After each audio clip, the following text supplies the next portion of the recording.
Bugünkü tapşırığa izah olsun deyə belə bir variant da göndərirəm sizə. Demək ki, sevgi, nifrət, doğma və yad sözlərini özünüz üçün qeyd edirsiniz dəftərdə.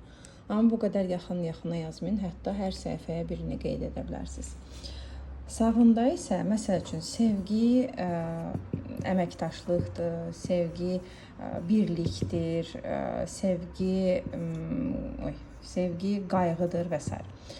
Beyninizə gələni yazdınız, sonra nifrət haqqında yazırsınız. Məsəl üçün, nifrət qisas almaqdır, nifrət ağrıdır, yükdür və s. və s. və s. Bunu yazdınız. Sonra doğma haqqında olan fikirlərinizi yazırsınız, sonra yad haqqında olan fikirlərinizi yazarsınız.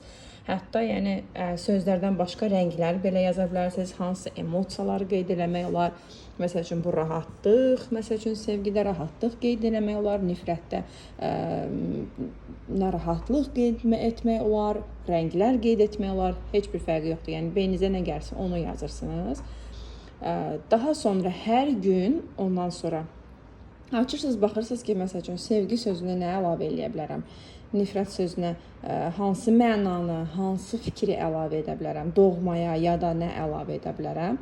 Və bu cür 5 gün ərzində hər sözə əlavə olaraq bir məna qeyd eləməlisiniz ki, sevginin nə ilə əlaqəli olduğunu özünüz üçün qeyd edəsiniz və lazım gələrsə, yadınıza salın dünənki tapşırığımızı, içindəki sözlərin hansı sizə uyğun gəlməyəcəksə, onların mənasını dəyişdirib yeni məna yükləyə biləsiniz.